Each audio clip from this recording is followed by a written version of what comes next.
Welcome to Sportce Daily on Sports.com and Ustream.tv. I'm Michael Artsis alongside the very snazzy Darrell Reid on this Friday before Mother's Day. Special Mother's Day edition, so I had to, snazz it up a little bit. You got the pink shirt, the pink tie. Looks good. Mother's Day. Well, happy Mother's Day to you. Happy Mother's Day. Since we won't have a show on Sunday, we're off on the weekends, thank God. Happy Mother's Day to all the mothers out there, especially my mother. That's very nice of you. You're going to say Happy Mother's Day to all the mothers out there and your mother also? I wish Happy Mother's Day to all the mothers out there as well, including my mother-in-law. And Catherine? No, just, I don't know. You know what? Happy Mother's Day. I'm making it nice and awkward here on to Sports my grandmother, my sister, all the mothers I know, the mothers that helped me, helped raise me, Miss DiMartino, my Italian mother. Who's Miss DiMartino? She's my Italian mother. So, Hillary Clinton wrote a book called It Takes a Village. Do you think it takes a village? It took a village to raise me, that's for sure. It definitely took a village to raise me. All right. Well, happy Mother's Day to all the mothers out there. I guess we'll reflect a little later on in the show. But we got to start with Ron Artsis getting suspended for one game. You know what? Before we get into the Ron Artsis thing, last night, just in sports in general, the world of sports, the nation of sports, I mean, this is what we have to look forward to for the next possibly 9 months if there's no football. There's not going to be any basketball. There may not be basketball next year. How boring was the world of sports yesterday? It was pretty boring. It seemed like July, right after the MLB All-Star break, where pretty much nothing was going on, except there was some baseball yesterday. But the problem is baseball's still early. Baseball is way too early. It's too early in the season. Yeah. It's not even exciting until the postseason, truthfully. Well, I think baseball gets exciting around, late July, early August. Late August. Maybe the pennant race is where it gets That's where going. It gets exciting, where, the Yankees and the Red Sox have that last season series, and they're fighting for the AL. This is like when you go to a baseball game casually, you have a couple of beers, you talk to your friends the whole game. It's not where you sit on the edge of your seat and watch the entire game intently.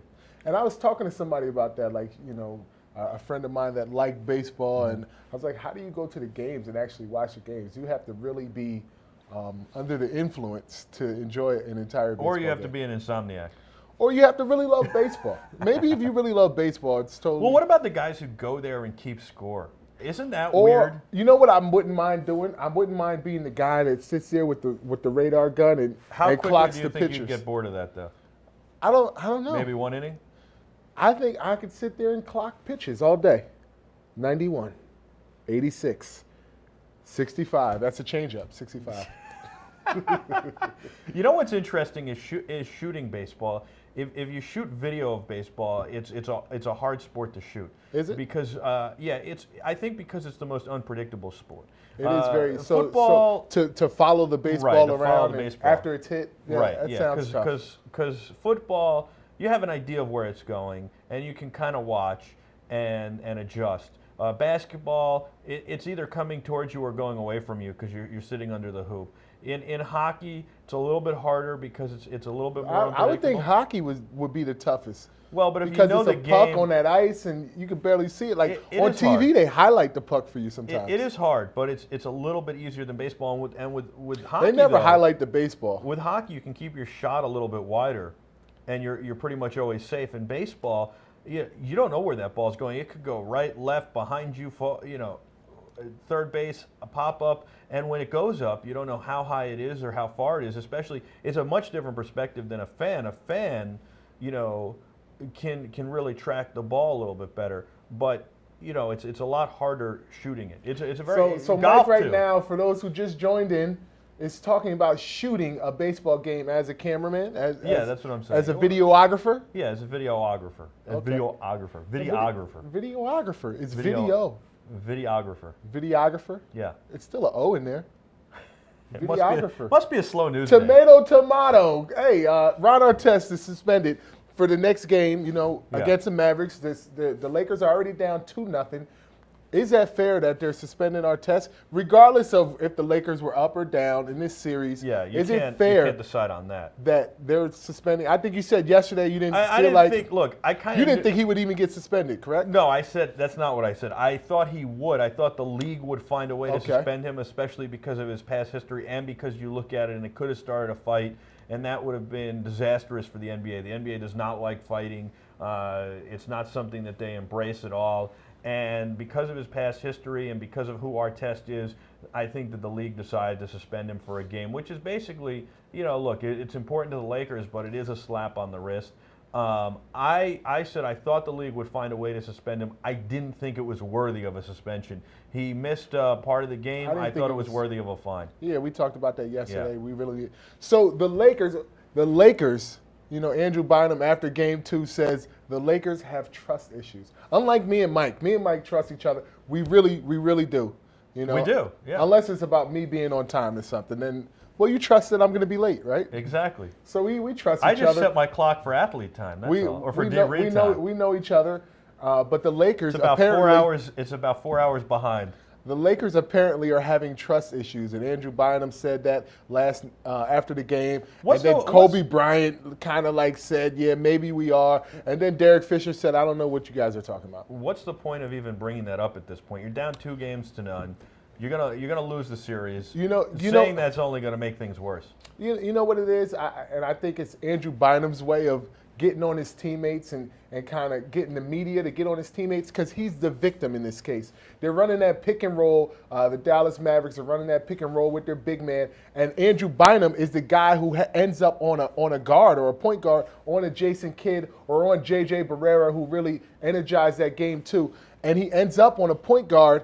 And he can't cover a point guard, so he's expected to have help from one of his teammates, and his teammates aren't helping. So he's the one who's really complaining about his teammates not necessarily helping him on the defensive side of the ball. But why complain? Just suck it up, finish the series, whether you win or lose, do your best, and then, it's on to next season. Why complain? Because they're not playing well. But to the media. Well, he thinks, I'm sure he's complained in practice already. After game 1 or complain, or the coach has already gone over. Phil Jackson's a great coach. Right. He mentioned something after game 1 when they were getting killed by the pick and roll. But obviously that didn't do it. So Andrew Bynum's like, listen, I'm taking it to the media. Great idea. Works out well, huh? Well, what about, suspending Artest? Is that the NBA looking to get the Lakers out of the series and get the Mavs going forward, have some new life in the playoffs? I don't think it's in the NBA's favor for the Lakers not to be in the finals. Yeah. So I don't think the NBA is involved in this. So is that why they only went with 1 game instead of 2 or 3? No, because as you said, you didn't think the suspension was even justifiable. Right. I'm just asking you. I'm putting it out there. You're the one. Don't try me. Don't try me today, all right, Mike. We've got Reid. Hold on. Yeah.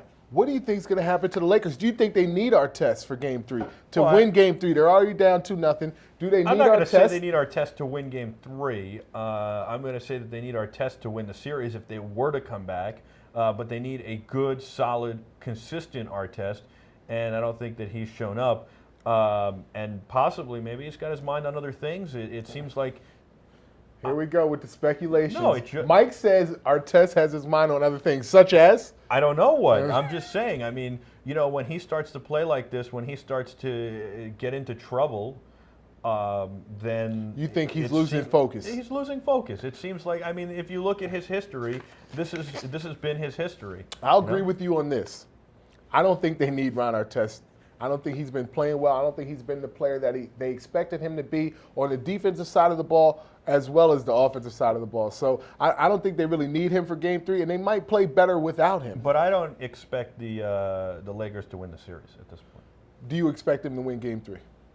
It's a good question. I would think that the Celtics, the Lakers, are a good team. They fight hard. I feel like I feel like they got to win 1 game here, and Dallas has got to be super pumped going home. But how did the Lakers win Game 4 down 3-0? So, I think if they don't win Game 3, it's a sweep. Wow, you heard it here first. If they don't win tonight, it's going to be a sweep. If they don't win, if the Lakers don't win tonight, it's going to be a sweep. And we're going to go to commercial break. Right after commercial, we'll have Raheem Brock from the Seattle Seahawks on, defensive end, great friend of mine. right after this.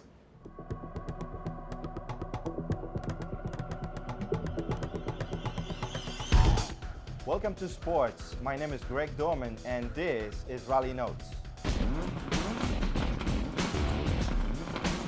Racing fans, don't forget that on Thursdays at 7 p.m., it's time for Rally Notes. Greg Dorman, rally racing co-driver from Klein Racing, hosts guests and takes your calls about the entire automotive industry, rally racing, and auto racing in general.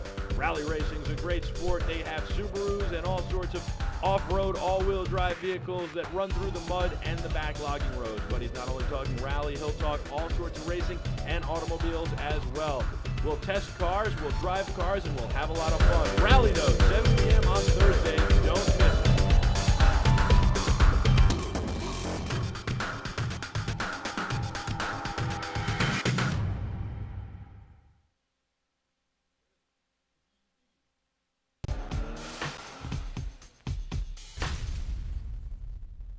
Live on sports.com. I'm Peter Schwartz, and we're joined by one of the current. If you want everything sports, you got to tune in to Schwartz on Sports.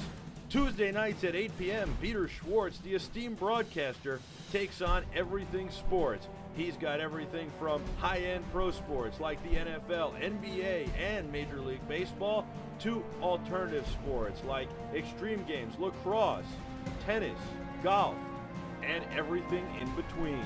Joined by Minnesota Vikings Hall of Famer John Randall. Last year, you were inducted into the Pro Football Hall of Fame, and that is the biggest honor that a player can get bestowed on him. What was that feeling like when you were enshrined in that candidate? It was unbelievable. You got to check out Schwartz on Sports because there's nothing you know that he doesn't. He knows everything sports. So check it out, 8 p.m. on sports.com, Tuesdays.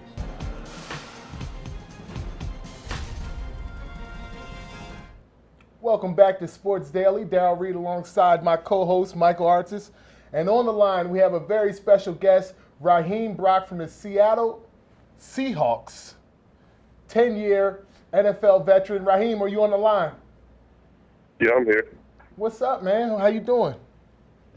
Pretty good. You sound just training and everything, waiting for this lockout to be over. What things are you doing to keep yourself in shape and to get ready for the end of the lockout? I'm basically doing the same thing I do every year, just my regular conditioning and lifting off-season workout stuff. So I wasn't one of the guys that go work out with the at the facility. For the past 6 years I've been doing things on my own. So I got a pretty good routine and add a couple things in here and there, and it's been working for me.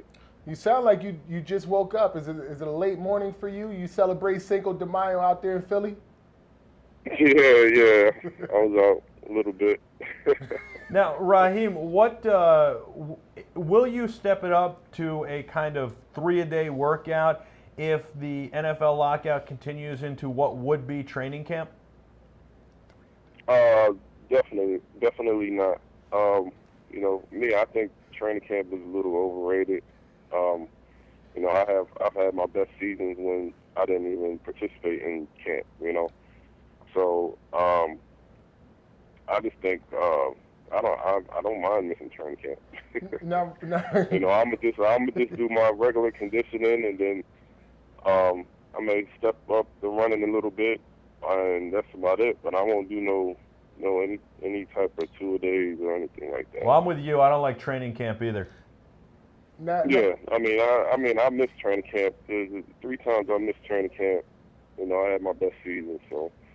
So how tough is it for you as a free agent with this lockout going on? You're coming off your best season, 9 sacks during the regular season, 2 in the postseason. How tough is it for you when you're looking for that next contract?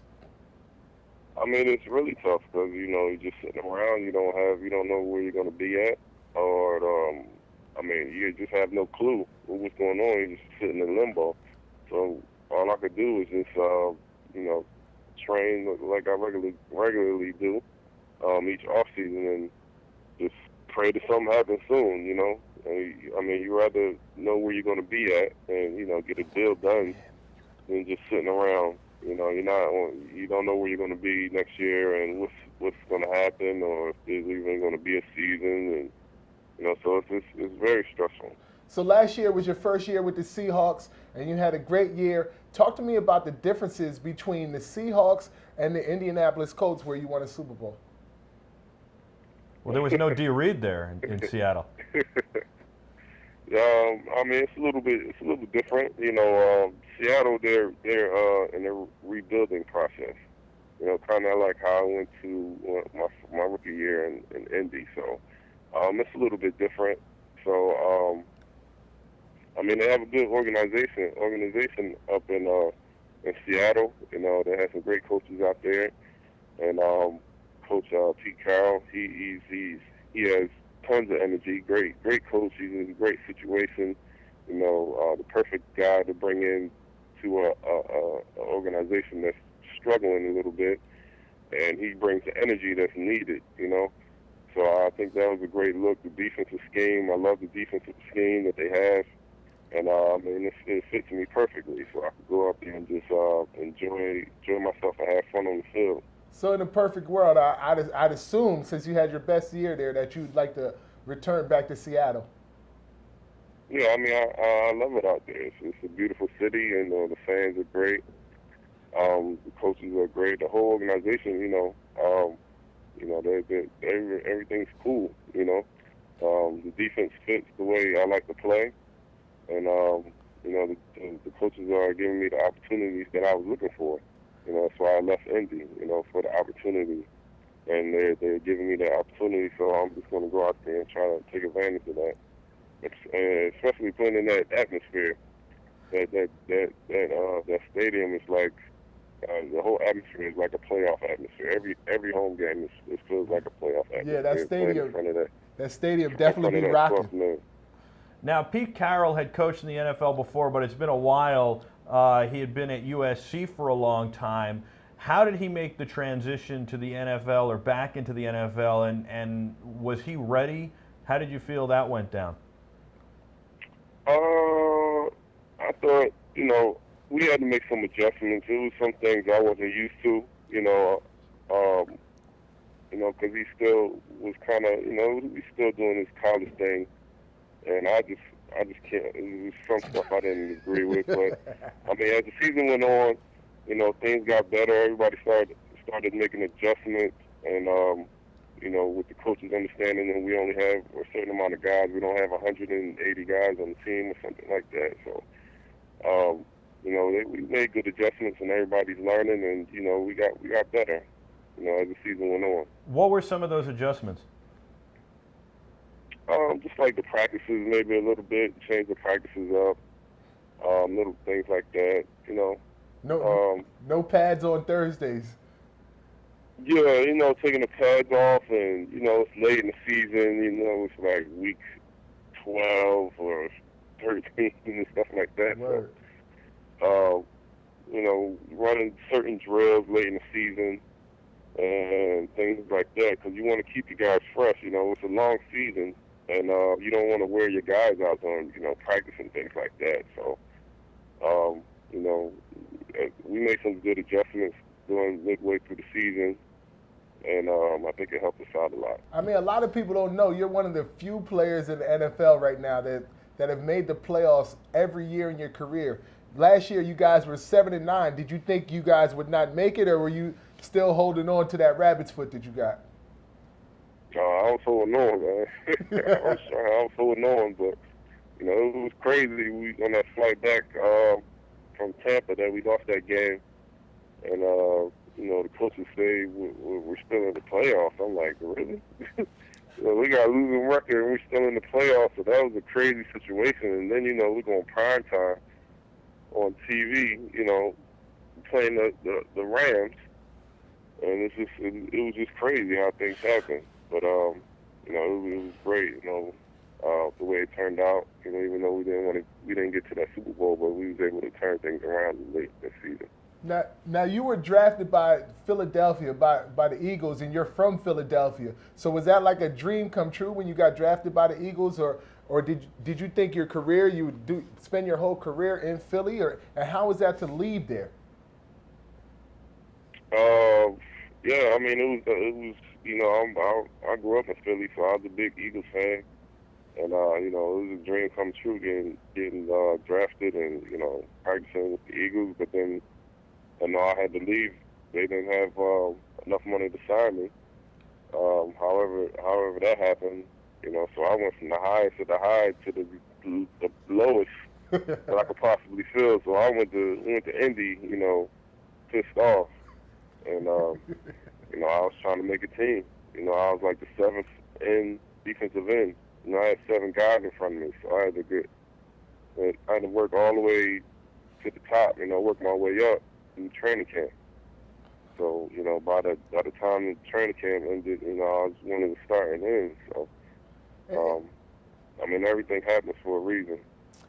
Definitely. It seems like you've done that many times. You did that in Indy, and it seems like when Seattle signed you, they weren't planning for you to be a starter or one of their star players, but you go in, you work hard, and you become their most important rusher. Yeah, I mean, I just had to go out there and earn my respect. I mean, they already had Clemens out there, and they already had things set, the way they pictured that things would be. I was just gonna go out there and try to, work as hard as I could to try to get, some more reps and earn the trust of the coaches. And like midway through the season, they started giving me some more reps, and just started taking off from there. Trying to make plays like I've been doing in Indy. Now, talk to us about the Raheem Brock Foundation and the purpose behind that foundation and who it serves. My foundation, I started in Philly a couple of years ago. We work with inner city underprivileged kids and with sports and education, and we have camps and stuff like that throughout the year. And we took elementary school, a couple elementary school kids Christmas shopping, and I flew a couple kids from my high school out to Indianapolis before, to a game for the weekend, check out the facilities. And, I just try to give back to the community as much as possible. And because I know how hard it is for kids growing up in the city to follow your dream. You have so many distractions and things like that going on. So it's hard to reach your goal with everything going on. So I try to come back and get some type of positive influence on the younger kids coming up in my city. Now, Raheem, we covered your draft party here on Sports.com, and it was to raise money for Brock's Kids, your foundation. Raheem, can you talk a little bit about growing up in Philadelphia and how that influenced you to start this foundation and to want to help these inner city kids? Yeah, like I was saying before, me growing up in Philly, everyone has a dream and goal that they want to reach. And there's just so much going on in the city, we're in the crime capital of the U.S., and people just killing each other for no reason, and it's just so much craziness going on. Teachers getting in fights with students, and students beating up teachers after school, and pulling the SEPTA bus drivers off the bus and beating them up, and it's just a bunch of craziness going on in the city. So we try to give the kids coming up in the city, just some positive feedback, something to look up to, and to keep them working hard and not get distracted by everything that's going on in the city, because it's so much stuff going on that could bring you down and mess you up. Hanging with the wrong people, being in the wrong, at the wrong place, and so I try to come back into the city as much as possible and talk to the young kids and get them positive influence. How were you able to get through it all and keep your nose clean and stay out of trouble? I don't know, man. I was blessed. I was just blessed. I've been in crazy situations, and I don't know how I made it out. I've been shot at and everything. So, I've just been in crazy situations. I made it out, and it's tough, and it's a blessing. And I had a lot of people that supported me. So, that's another thing. I had a whole lot of people in the city that helped me get to where I am. I think I had to come back and try to get back to my city as much as I could. I think that's a lot of players' stories. I mean, we're kind of, it takes a village to raise us, and it takes some luck and some blessings. And that's obviously happened with you. And you can check that out, www.raheembrock.com. Talks all about the Raheem Brock Foundation and Brock's kids. And it's a great thing that you're doing. And, I always look forward to the birthday weekend. We're fellow Geminis, so I'm definitely looking forward to that this year. Now, talk to us a little bit about beast modes, and I know you have a lot of. Raheem has become somewhat of an entrepreneur, and he's got beast modes now. So, talk to me about what beast modes is, and what was the idea behind that. Well, I mean, I always was into music, and I just know the music industry is just a tough industry, and everybody's hustling and on the grind. It's just a tough industry. You can lose a lot of money fast. And, I was always nervous about getting into that industry. But Jay Ellis is the guy that I signed from Indiana, from Indianapolis, or South Bend, Indiana. And, he was so nice that he had to be one of the first guys that I signed. He reminded me of a Jadakiss and Biggie type, the way he rapped. So, I know he's been working with Young Chris and all these guys from Philly, Freeway, and he's been with Jay-Z and all them. So, he's been around. He knows a lot of people, and that helped me out when I was helped me make my decision on starting my label. Then I have a good team now. So I have a strong team, and Jay Ellis I signed, and then last Donna, she's from Philly. I've known her for a while, and she's also well known in Philly. And those are my two artists right now. And I'm also working on signing this one girl that's from New York. She's an R&B singer. Her name is Danny. Yep. So everything's going pretty good. They're working on their singles right now. They just dropped a mixtape. Last Donna has Eat Your Heart Out, and Jay Ellis has Unleashed. They're all on datpiff.com. Y'all can download it. Jay Ellis has his website, JAEELLIS.com. Y'all can check that out. And it's going pretty good right now. You're a very busy guy. You've got a lot of different businesses, and I think that's interesting. How do you keep them all going and still have the ability to focus on football? I've been doing football for years, so I know how to get ready, I got to get ready for the season, and it's just all time management. And I love doing the business, my business side of things, and everything that I got going on. It keeps me busy just in case something like this happens, or even if I was ready to retire, I'll go right into all the other stuff that I have going on. I'll just be able to, keep my eye on everything even better. Now, Reid's really, oh, I'm sorry, I didn't mean to cut you off. Good. Reid's really into music as well. He's doing some stuff in the music space. You guys ever think of collaborating? Yeah, he told me about it. I haven't really got a chance to listen to it yet. But I'm all for it. I gotta hear what his artists sound like first. I downloaded. Listen, I can't be putting my people's on. Yeah, I'm not worried about that. I'm not worried about that We here. may have to write something for your boy. Yeah, right. Hey, but listen to this. I downloaded the Jay Ellis, the Beast Modes mixtape, and all that. And what Raheem is leaving out of this discussion is that Raheem himself is an artist. You are? Yeah. Yeah, I got on one track. I had to get on one track and spit a little bit, because people don't think I can rap. So I just got on there real quick and we did a remix of Jay Ellis's, not Jay Ellis, Young Chris's Philly song. So me and Donna and Jay on there and ripped that joint apart. That's awesome. Did you enjoy it? Oh yeah, it's hard work. It's hard work, man. Booth. I felt like I was out of shape. Trying to stick the booth, man. It's just tougher than it looks. We know you spent about a month writing that one verse. Yeah, I was trying, man. It was tough though. It was tough in the booth more than anything. Well, that was the hardest thing. I was in there for at least like 2 hours.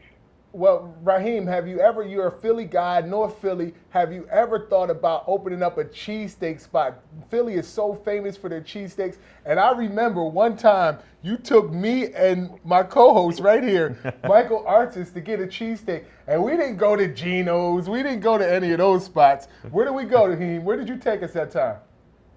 We went in the hood. We went to Max's. Max's, that's right. Place in Philly. I mean, everybody out of town, they're not going to go in the hood to go get the best cheesesteak. They just want to go to the, the tourist over there to Pat's and Geno's. That's a safe place to go. Or Jim's on South Street. So, but yeah, I mean, I took y'all up into my neighborhood and got y'all.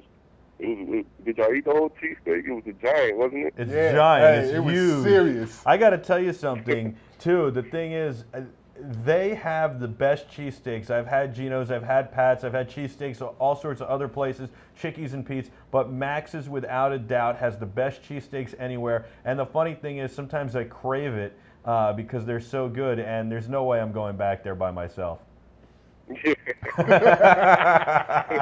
If you ain't never been to the ghetto, don't never come to the ghetto.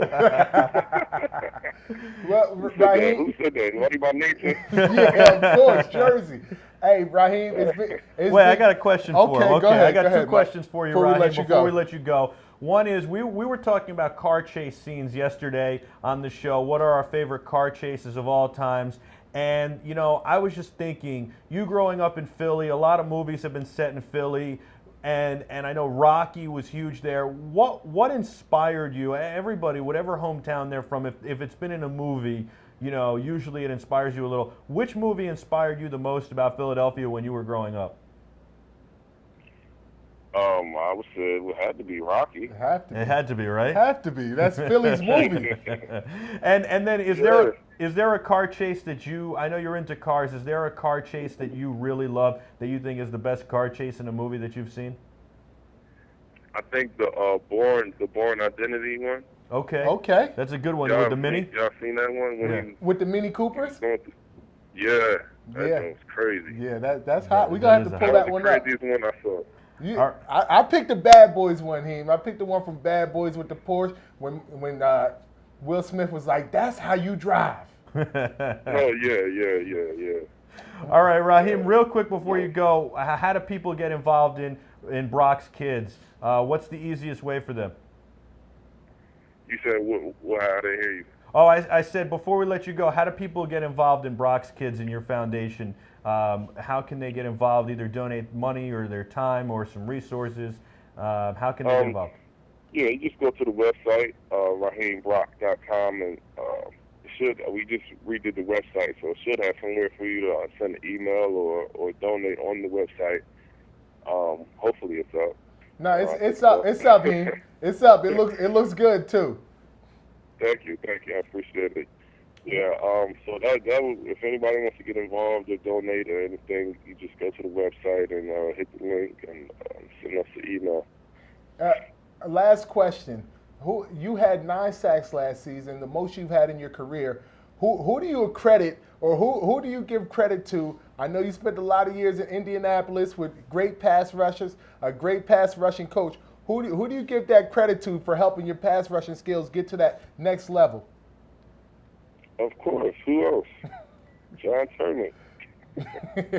John Tinlake is the defensive line coach for the Indianapolis Colts, and I feel like the Colts defensive linemen, Dwight Freeney, Raheem Brock, Robert Mathis, those old linemen, I mean, they're like big brothers to me, and they're very close, and we're all very close. We all keep in touch and all still hang out, and it's just a great thing, and John Tinlake is arguably the greatest D-line coach in the NFL. All right, before you go real quick, I gotta tell this story, Raheem. After you guys won the AFC Championship against the Jets, I go into the Colts locker room to congratulate Raheem and Dwight, and these guys were just talking so much smack about you, D. I went in and I said, Oh yeah. Darrell did what did he do? Something, how to beat the Colts or something like that? Yeah, exactly. He was on ESPN and talked about how to beat the Colts, and you guys said, tell D he's no friend of ours anymore, but they were messing around, and I told them you said congratulations, because you and I were texting back and forth, and these guys were celebrating pretty hard. It was a good time, but it was pretty funny. I didn't know that story, Heem. I owe y'all. No, they actually, at the end of it, they said that they missed you and they wanted you back. So. I definitely miss those guys. And, it's great to have you on, Raheem. You can follow him on Twitter at Raheem Brock. Go check out the Brock's Kids, his foundation, the Raheem Brock Foundation, RaheemBrock.com. And it's great to have you on. We really appreciate it. Raheem, thank you so much. And as we go to break here and we let you go, we're going to play one more time that segment we did at your draft party, which helped raise money for Brock's Kids, so that you can continue all the great programs you do in the community and helping the inner city kids. And that was here in New York City right before the NFL draft. You do a great job, and thank you so much for supporting the kids. Thank you. I appreciate it. Thanks for having me. Hey, good luck on that next contract. I know it's going to be a big one. Yeah, thanks. And come in studio when you're in town, man. You're awesome. This is Sports Daily. I'm Michael Artsis alongside Darrell, Reid. We want to thank Raheem Brock for being our special guest on the phone. And we'll take you to break with this video from Brock's Kids at the NFL draft party with Raheem Brock.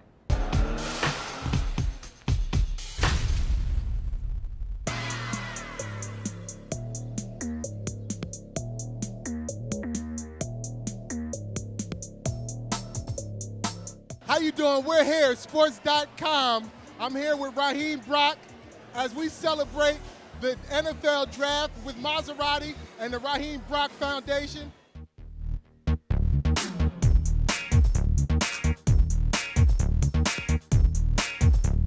mean, it's a great event, man. Just start off the week, the NFL draft. My foundation and Maserati helped put this event together. And, everybody came out and showed love.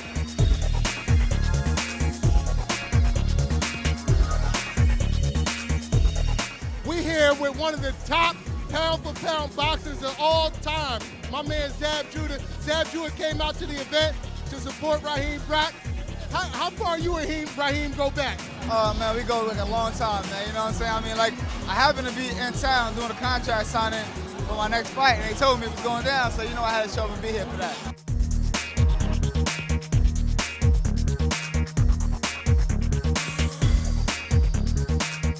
We're here with the lovely Olivia, one of the top singers and now top actresses that we have to offer. She came to support the Raheem Brock Foundation. Why did you come out tonight, Olivia? Exactly what you said. Raheem is a good friend. You got to support your friends. I came out to support Brock's Kids. Can you talk a little bit about the Raheem Brock Foundation and what that's all about? Well, I started that a couple years ago in Philadelphia to work with inner city underprivileged kids with sports and education. So we've just been trying to build things since then. We're giving out scholarships and doing things for the kids in the inner city.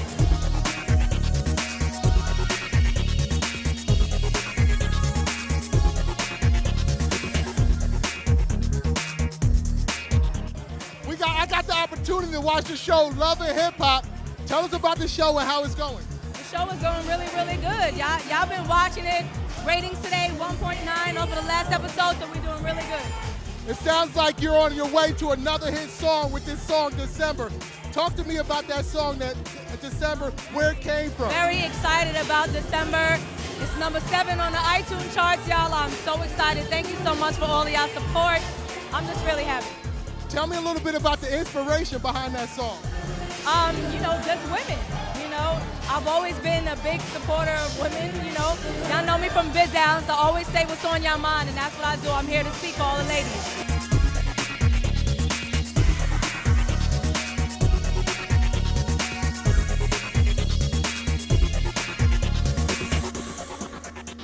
What's next? What's next for you in the boxing career? Well, as we can say right now, I just won a championship of the world at IBF. I'm the current IBF champion of the world, and Right now, we just signed off Zab Judah and Manuel Marquez sometime for July. So I know it's been a long road back. How does it feel to be the champ again? Man, be 5-time champ of the world, but it's great, man. 5 times, baby. We did it.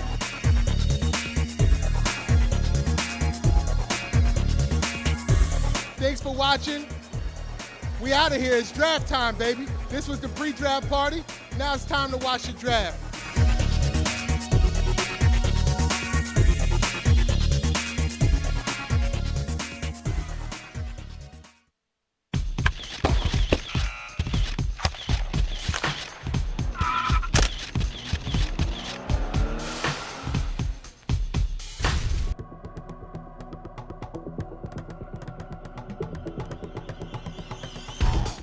Welcome to Sports. My name is Greg Dorman, and this is Rally Notes. Racing fans, don't forget that on Thursdays at 7 p.m., it's time for Rally Notes.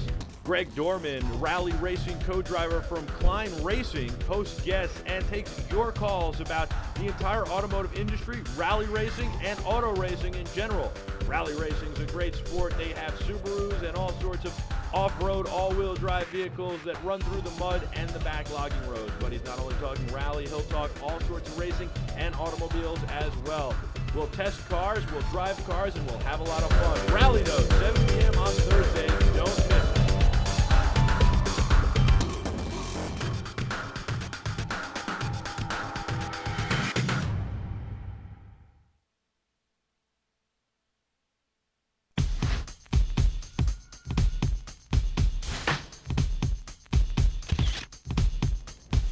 Welcome back to Sports Daily. Darrell, Reid, Michael Artsis. Call in 347-480-1724. We want to hear from you, the fans, on this special Mother's Day edition of Sports Daily.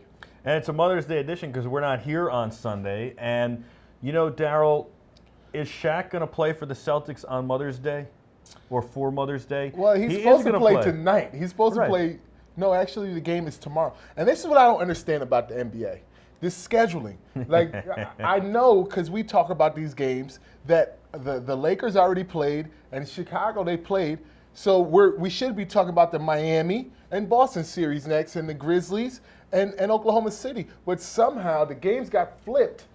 And now LA is playing today, and then Miami and Boston play tomorrow. I don't understand how they flip. It's the weirdest thing, and I'm not even going to try and figure it out. I think that they just don't have the scheduling right in the NBA. But what I will tell you is that I think Shaq is not going to make a difference because I think he's coming back. He's an old, tired, totally ready disagree. To retire. Wholeheartedly. Shaquille I wholeheartedly disagree with that, Mike. Because I think when Shaq comes back, not only is he going to bring his post presence, his unstoppable Shaqness to the game, but he'll also bring energy. And one thing that's energy. That's the one thing Shaq doesn't bring anymore. Everybody knows the Celtics need energy. Yes, he's an old man. He's an old man along with the rest of the Celtics, but he'll bring energy. Maybe he'll get a dunk and he'll run full speed the other way. That gives the team energy and uplifts them. It uplifts me as a Celtics fan. So I'm anxious to see Shaq, and I hope after 3 months of this calf injury that it's finally okay. What happens if he gets on the court and he tweaks that calf in warm-ups? No, it's been way too long. He's had this injury. Who's been out with a calf injury for 3 months? He's been out 3 months with a calf injury. He's like a dinosaur out there. It doesn't matter. It doesn't matter. Is he going to be, could he be enough to bring Boston back into this series? I don't think it'll be him alone. Like I said, I think it's his energy that he'll bring to the court, and just having another big man. You know they traded away Kendrick Perkins, so they've been playing with Jermaine O'Neal, who's kind of suspect down low. Maybe with Shaq in the game, he can rough up Anthony, who comes off the bench for Miami, and it kind of evens out that matchup down low. Shaq isn't even exciting to watch anymore, though. He's still unstoppable. He's still dominating, and he's still Shaq. You know, it is what it is. I think it would. He's older. He's not the young Shaq anymore. It would be cool if the Celtics were able to win a championship with Shaq, and then he got a ring with the Celtics. That would be kind of cool. It would be interesting. He'd probably be the only. I think he'd be the only player to win a championship with the Lakers, Celtics, and Miami. I'm sure. But I think he'd be the only player to win with the Lakers and the Celtics, who are wants great rivalries. I know. That's what I think would be exciting. I think that would be cool. All right, let's get on to the Kentucky Derby real quick. And the Kentucky Derby is running this weekend. Now, does anybody care? I know who cares. Bookies. Vegas. Vegas cares about the Kentucky Derby, and gamblers care about the Kentucky Derby. Why do people get so up about the Kentucky Derby? I don't get it. I don't get horse racing at all. I don't know. I've never been to Kentucky Derby. Have you been? No. I've never been, but I know some of my friends go. When I was playing in Indianapolis with the Colts, a lot of those guys would go. Peyton would go. Dwight Freeney would go. And I get into the. I mean, I get into it. I hear it's a great time, though. I hear it's a great time. It's awful. I hear no. I hear maybe Kentucky the Kentucky Derby is a great time. I went to the Breeders' All the Cup. guys tell me that, and I know boring. Freeney doesn't go like 2-3 places in a row that he doesn't think is a great time. So it must be a great time, at least according to him. Well, and then Uncle Mo, the number one horse, or one of the favorites. One of the favorites, probably the most notable. Yeah, is out with gastro. Well, let me get this right before I say this. It's called gastrointestinal inflammation is what Uncle Mo, the horse, had. I have that too, but I'm going to run in the Kentucky Derby. I hope you don't have that. I hope you don't have that. You know, and I did some research and I looked into it and I said, what is gastrointestinal inflammation? And I kind of, it's, the GI tract that goes from your mouth to your large bowel. I mean, we don't have to get all into it. I'm going to give up all these things because of that. But, you get it from certain foods or something you ate or something like that. You got refined food, sugars, wheat, grains, alcohol, drugs, and cigarettes, which I'm sure that the horse is really partaking in a lot. Maybe that's how you got it, from the alcohol, drugs, and cigarettes. When he's sitting around the poker table playing with the other horses, he's smoking way too much. Way Some too batch, much. coffee, and chocolate. Well, I think I'm going to cut all those things out. You should, Mike. You should. I think me and Mike have agreed that starting Monday. Monday it is. Starting Monday, right after Mother's Day, me and Mike are going on diets. That is correct. We're going to go to John's Pizzeria here in New York City, have some chicken parm sandwiches. So we're gonna go crazy like today and this weekend and Mother's Day. I'm gonna be at my grandmother's. And then we're cutting all these foods out. And then we're gonna cut out the drugs, the alcohol, the cigarettes, coffee, chocolate, sugars, wheat, and other grains. Yes, all sorts of grains. In NCAA basketball news, the great Gary Williams retires as Maryland coach. And he's been there for a long time, won the national championship in 2002, one of the great ACC coaches down there with Roy Williams and Mike Krzyzewski at Duke. And it's just sad to see him go. He's coached some great players, including one of my favorite players ever in college, Joe the Rim Rocker Smith. Do you know who that is? Joe Smith?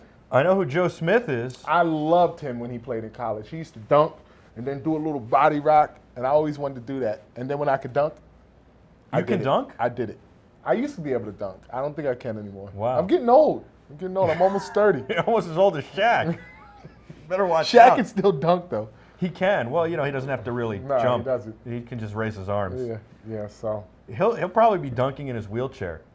Maybe. Shaq used to rip those backboards down. I always wanted to do that. You know what the problem is? I can't even get the height to dunk. Maybe we can get you like a kiddie backboard. We'll bring a kiddie backboard into the studio, and Mike can live out his... A Nerf backboard? Yeah, I could do that. We'll bring a kiddie backboard into the studio, and you can live sure out your childhood dreams. I can jump about 6 inches. Or these adulthood dreams. Oh, come on. It's not adulthood. It's kiddie dreams. Well, Mike, Shaq wasn't around when you were a kid, so how... He was. When you were a kid, Mike? Yeah, Shaq made it famous in 92, 93. I was like 13. I don't know about that. We got to do some research. The big news was I was at Justin Katz's bar mitzvah, and Shaq was supposedly filming a commercial. Who's bar mitzvah? Justin Katz. I broke his collarbone the week before his bar mitzvah. You broke his collarbone? Is this hockey? No, it was awful. How'd you break this kid's collarbone? A week before his bar mitzvah? These are the stories that I think are true stories, but that Mike's never told me. This is 100% true. I was never How'd so you horrified. break his collarbone? I'm curious. This is a perfect Mother's Day story because my mother never let me live it down. She made me feel horrible about this. Well, that doesn't sound like a perfect Mother's Day story. It doesn't sound like you're thankful for your mother for never letting you down for this one. I don't know about telling this story, There was a fight in gym class. What are you sending your mom for Mother's Day? Some flowers or something? I'm not sure. We'll make sure. You know what? We'll make sure Jill takes care of that and sends something out to your mom for Mother's Day. Okay. So there was a fight in gym class, and you know, there was a fight, and some kid jumped on my back, and I didn't know who it was or what was going on. It was like a big melee. Well, what do you do when somebody's on your back? You pull them off, and that's what I did. I threw him to the ground. Like a shirt? Like you pull off a shirt? Like a shirt. Threw him to the ground, and he broke his collarbone. Wow. It's my fault he's that fragile? Wow. I don't know. I felt terrible. He was in a sling and the whole deal like this for his bar mitzvah. We definitely need like somebody to call in Jared or John or somebody and really verify this story. Oh, it's 100% true. You can verify it. We need somebody. We need somebody from Long Island to call into the show that went to high school with Mike and verify this story. It was horrifying. I felt really bad. And what was the kid's name? Justin Katz. He doesn't even forget the kid's name. No. Justin Katz. And then Shaq was outside filming a commercial where at the place his bar mitzvah was taking place. Shaq was outside. Yeah, and it was a huge So you buzz broke this and everybody kid's was collarbone looking. before his bar mitzvah where Shaq's outside. That's great. Everybody's peeking through the windows. I got a question for you, Mike. So hockey, right? Yeah. The first round, Detroit had a sweep. You know, they swept whoever they played in the first round. Now, in this second round of hockey, there could possibly be 3 sweeps. Yeah. There's already been one, and Detroit's down 3-0, and Philly's down 3-0. So there's a possibility that tonight there's going to be 2 more sweeps in the quarterfinal, the semifinals of the hockey of the playoffs. What does this say about hockey? Does it say it's deteriorating as a sport? It's a good question. And what does this do for the fans? You know, a lot of people who wants to see their team get knocked out and swept, and especially in Detroit where it's hockey town, they throw the octopus on the ice. This has been a conversation since I was a kid, was that they let too many teams in the playoffs in hockey. And it's not any more teams than they let in the playoffs in basketball, but for some reason in hockey, it seems to be a lot more lopsided and uneven. And, you know, a lot of people have said over the years that they should get rid of some of the teams, and it's almost like they let everybody in the playoffs. I feel that the playoffs are good the way they are. They don't need to change. And that, you know, some years you have situations like this, but for the most part, you have some really good playoff series and you know, you have some good hockey. I think here you have a case of sometimes just the puck bounces the wrong way. You've had a lot of double overtime goals. We were just talking about that the other day. A lot of single overtime games. So I don't think that hockey needs to change anything. Personally, the only thing you can say is that, you know, they have in the last 2 decades expanded a lot, and it has maybe watered down the talent a little bit. But, you know, I don't even know that that's true. I still think that, you know, you got a lot of great players out there. Teams have some really good players. And to be honest with you, I think the playoffs normally work, and they work well. You know, you just have an odd situation here where you're going to have potentially 3 sweeps and a series where a team only wins 1 game. But I think it's an unusual situation. Well, I'm looking at these teams that are left, and who wants to watch Vancouver? Not me. Who wants to watch? Well, Boston maybe. Boston Bruins. I think Boston will garner a lot of fans. Tampa Bay not so much, and San Jose. That's a good question. San Jose has a lot of fans, has a good fan base. I think their fans really jumped onto the Sharks bandwagon when they came into the league. They were a different look. Hockey was really popular at the time. And so I think the San Jose Sharks have a good fan base, and I think because of that, there are a lot of people around the country who are waiting for expansion in hockey, a breath of fresh air. They like the logo, they like the colors, and the Sharks did well pretty early on. Roller hockey was very popular. So I think the Sharks are a team people want to watch. I think the Boston Bruins are a team people want to watch. Tampa Bay, I don't even think the people in Florida want to watch Tampa Bay. And the Canucks, people in Vancouver. This is what I think needs to happen. Yeah. I think the NHL commissioner and NHL needs to step in, give some losses to and Vancouver. Start fixing some of these games a little better, so Detroit can get into the finals, and everybody's going to watch Detroit because they're going to wait for the octopus to get thrown on the ice. I don't think they throw the octopus anymore. I haven't seen the octopus in a long time. Maybe the fake ones. Maybe that's the problem. The fake ones. The fake ones. Yeah, you need the real one. Let's go to Detroit. Let's go to the game, and let's go throw an octopus on the ice tonight. All right, I'm down.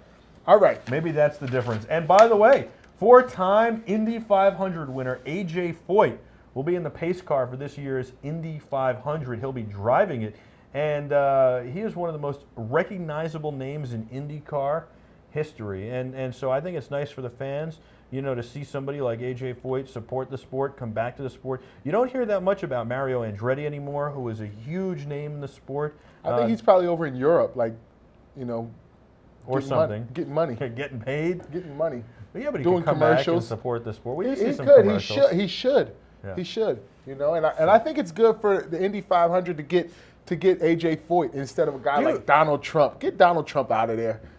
I'm over Donald Trump right now. I think everybody's over Donald Trump right now. You know what? You were high on Donald Trump when they first started talking about him running for president. I wasn't high on him. That's not true. Mike?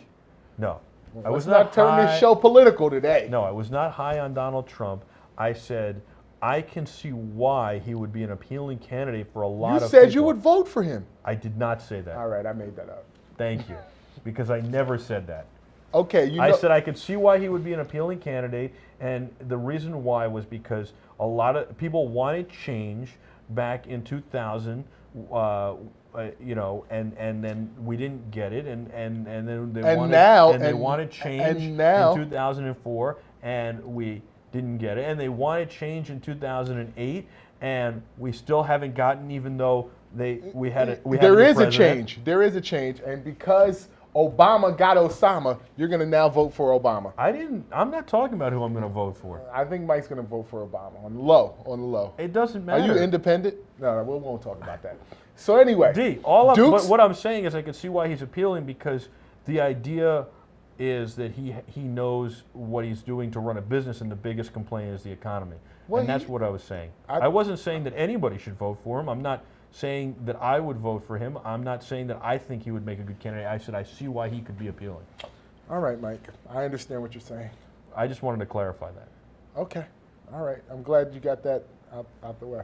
So, Duke's guard, Kyrie Irving, the one who played half the season, this half the season with the injury, but came back during the tournament, is now the #1 prospect for the draft. And you don't think that's fair to your boy Derek Williams, who's the #2 prospect I like from how Arizona. Everybody becomes my boy. You like him, I the do kid like from him. Arizona. I That do was like your him. boy I during know, the tournament. I like Don't him. bring back don't make me tell Artie to rewind the film. How That was your everybody boy. becomes my boy. I do like Derek Williams. I was impressed by him, and I don't see how Kyrie Irving can go #1 when he only played half a season. We did talk to Butch Beard about this. He's got that intestinal fortitude. That's why.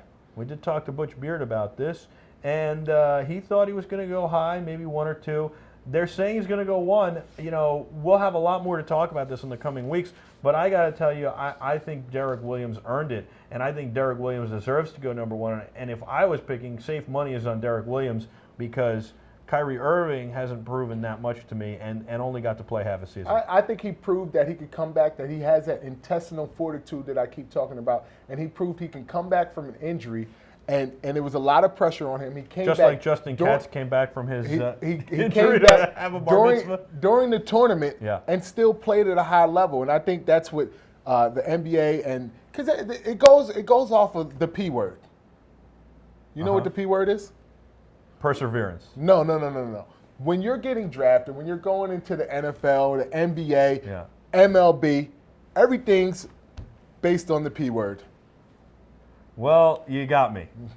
I mean, I know a lot of P words, but you don't know? I'm waiting. Well, maybe we'll tell them on next week's show. All right, we'll tell them on next week's show, but I will tell you this, that I just think that there have been a lot of busts who have been injured who have gone #1. And I think you don't want to pick him #1 because of that. You don't want to take the chance that he gets re-injured and that he misses his whole first season, or he's just an injury-plagued player. Yeah. That could happen. That's where I see you slip. But you look at a Blake Griffin, who missed his rookie season, and then this year comes on the scene and he's an incredible player. What about Odin? And then you got the flip side, who's Odin? So there you go. Sportce Daily. For this Friday, happy Mother's Day. The saddest thing to me is that Nolan and Singler, his teammates, Nolan Smith, Kyle Singler, aren't even in the top 20 prospects. Unrecognized and they're for what seniors. they did, and they kept the team going. Yep. All right, we'll talk the more P about word's not promise, I tell you that. We'll talk more about, is it potential? Potential. There you go, Mike. And that's what it's all about. It's all about potential, and Kyrie Irving has the potential to be the best point guard in the NBA. Okay, but Derek Williams has the potential to be a good, solid player. Derek Williams is going to be a good player in the NBA. There's no doubt about it. All right. But it's all about potential. That's why they took Great Oaten first, despite his injuries, and because he had the potential to be such a great big He had the man. potential to be a good bench warmer. We'll talk more about the NBA and the upcoming NBA draft next week. We've got a lot of great guests coming up, including Styles G. White from the Styles Tampa G. Bay White, Bucks, my boy. who changed his name after the Teen Wolf character. We'll be He's with you on such a Monday, copycat. 1 to 2 p.m. Eastern Time on Sports Daily, on sports.com and ustream.tv. I'm Michael Artsis. Happy Mother's Day. He's Darrell Reid.